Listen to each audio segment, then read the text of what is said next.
Wheel alignment ചെയ്യാൻ വേണ്ടി വന്ന വണ്ടിയാണ്. പക്ഷേ ടയർ ഒരുപാട് ചെരിഞ്ഞേക്കണം. അപ്പോൾ അതുകൊണ്ട് അലൈൻമെൻറ്റ് ചെയ്തിട്ട് കറക്റ്റ് ആകുന്നില്ല.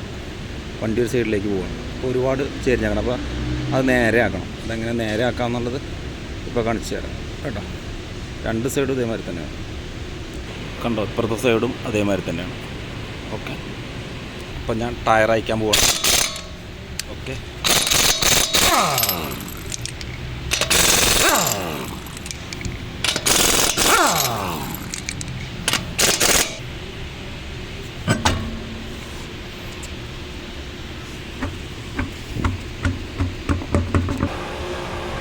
അപ്പോൾ നമുക്ക് അഴിക്കേണ്ട ബോൾട്ട് സോക്കാസറിൻ്റെ ഈ ബോൾട്ടാണ്. ഈ ബോൾട്ട് ഇത് അഴിച്ചെടുക്കണം. മറ്റേത് ലൂസാക്കി വെച്ചാൽ മതി, താഴെയുള്ള ബോൾട്ട്. അപ്പോൾ അത് ഞാൻ അയക്കുകയാണ്.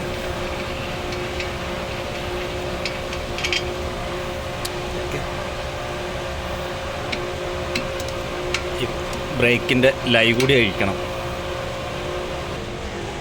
വാട്ടർ ലെവൽ നിൽക്കണത് 3.1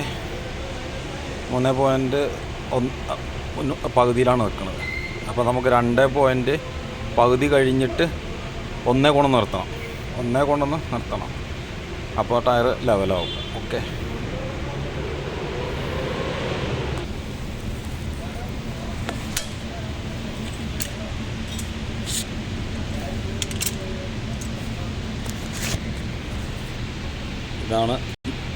ഇതാണ് നമ്മുടെ ഡ്രില്ല്. ഈ ഡ്രില്ലും കൊണ്ടാണ് കട്ട് ചെയ്യേണ്ടത്.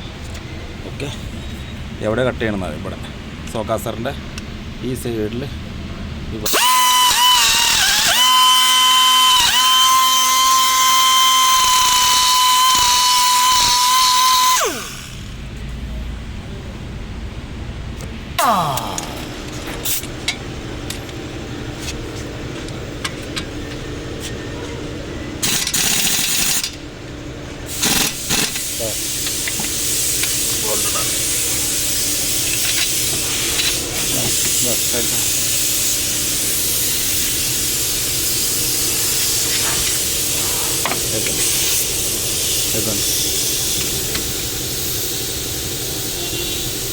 ഉണ്ടോ, അപ്പോൾ ഒന്നിലെത്തി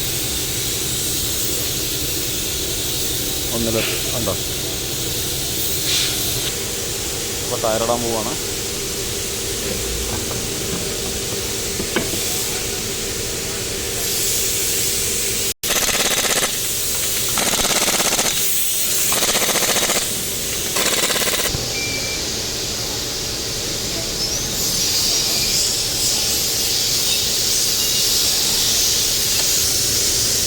ഇപ്പോൾ കണ്ടോ, ഇപ്പോൾ ടയർ ലെവലായില്ലേ, കണ്ടോ, കറക്റ്റ് ആയില്ലേ, കറക്റ്റ് കണ്ടോ.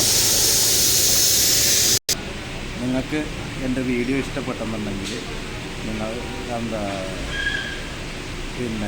സബ്സ്ക്രൈബ് ചെയ്യണം, മറ്റുള്ളവരിലേക്ക് എത്തിക്കുകയും വേണം. ഞാൻ ആദ്യമായിട്ടാണ് വീഡിയോ ചെയ്യുന്നത്. തെറ്റുകുറ്റങ്ങളുണ്ടാവും. വണ്ടിയെക്കുറിച്ച് എന്ത് കംപ്ലൈൻറ്റ് ഉണ്ടെന്നുണ്ടെങ്കിൽ നിങ്ങൾക്ക് ചോദിക്കും. വീൽ അലൈൻമെൻറ്റിനെ പറ്റിയാണെങ്കിൽ ഒരുപാട് ടയറുകൾ ചെയ്യുക, വണ്ടി ഒരു സൈഡിലേക്ക് പോവുക, അങ്ങനെ എന്ത് കംപ്ലൈൻറ്റുകളുണ്ടെന്നുണ്ടെങ്കിൽ അലൈൻമെൻറ്റിനെ കുറിച്ച് എന്ത് കംപ്ലൈൻറ്റ് ഉണ്ടെന്നുണ്ടെങ്കിൽ നിങ്ങൾക്ക് എനിക്ക് മെസ്സേജ് വിട്ട് വിടാം. ഞാനതിന് റിപ്ലൈ തരുന്നതായിരിക്കും. ഓക്കെ, അടുത്ത ഒരു വീഡിയോ ആയിട്ട് വരാം. ഓക്കെ.